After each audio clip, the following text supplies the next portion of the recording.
बिहार में law and order पर लगातार सवाल उठ रहे हैं और इस पर प्रतिक्रिया के लिए मेरे साथ आरजेडी से मनोज झा मौजूद हैं। बातचीत की शुरुआत करूंगी उस सीसीटीवी फुटेज से जो पारस हॉस्पिटल से आया है।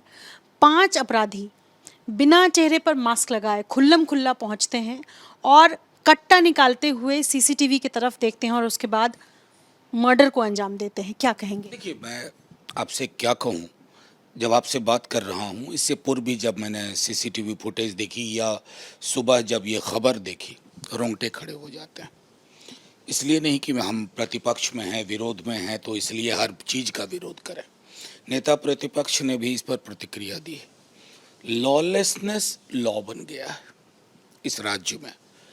माननीय मुख्यमंत्री जी को क्या संज्ञान में जाता है, नहीं जाता है?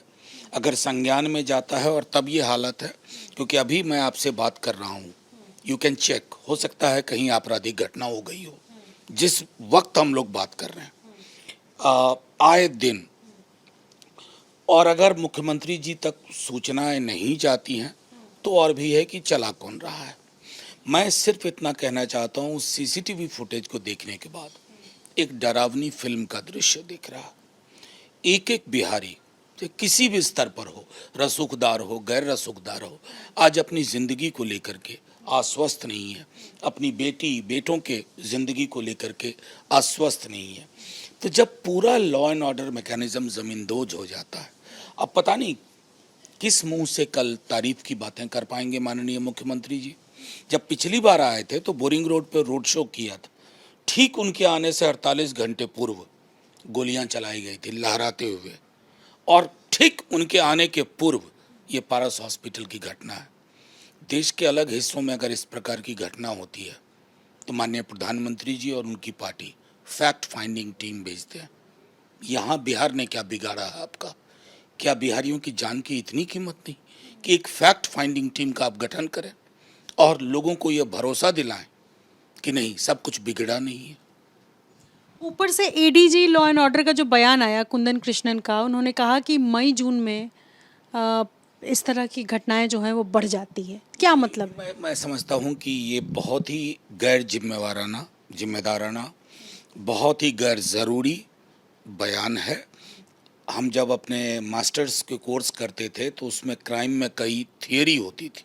उसमें एक थियरी मानती थी कि कुछ रेस विशेष के लोग ही, उनके मस्तिष्क की संरचना, उनके शरीर की बनावट, मैं समझता हूँ इसी तरह के पूर्वाग्रह से भरा हुआ ये ज्ञान है।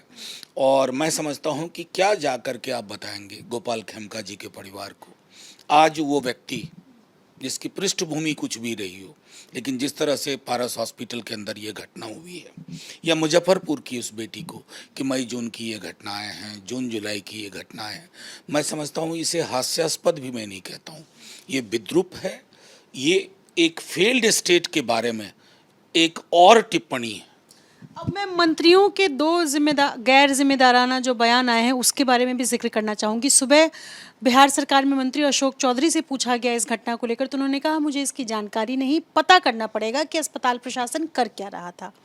ललन सिंह से पूछा गया तो उन्होंने कहा कि ये कोई घटना है, ये कोई क्राइम है, आपसी विवाद में तो घटनाएं होती हैं, आप हमको मार दिए, हमने आपको मार दिया।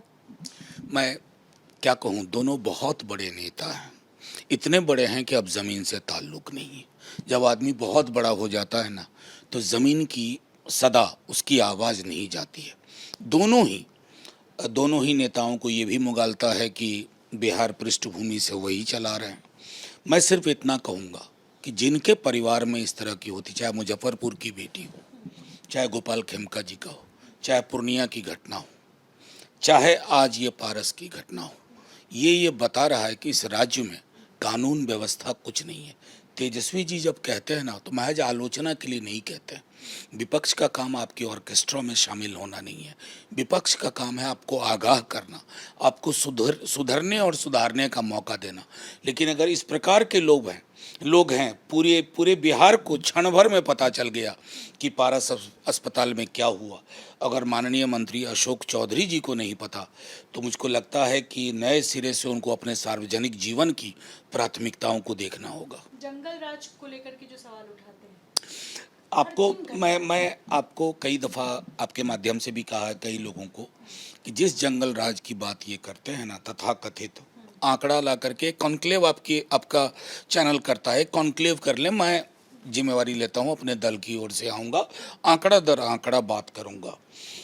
हाईकोर्ट की एक टिप्पणी म्युनिसिपल कॉरपोरेशन के संदर्भ में थी, जिसका उपयोग इन्होंने, चूंकि छवि प्रबंधन मीडिया मैनेजमेंट में बीजेपी और बीजेपी के अलायंस का कोई जोर नहीं है, लेकिन आज मैं किसी और से नहीं पूछूंगा, क्योंकि अब बिहार को सुना है दिल्ली दरबार चला रहा है, दिल्ली दरबार चला रहा है, तो मैं प्रधानमंत्री जी से पूछूंगा कि कल जब आप मोतिहारी आएंगे, आप लोगों से माफ़ी मांगेंगे कि हम आपको बेहतर व्यवस्था नहीं दे पाए।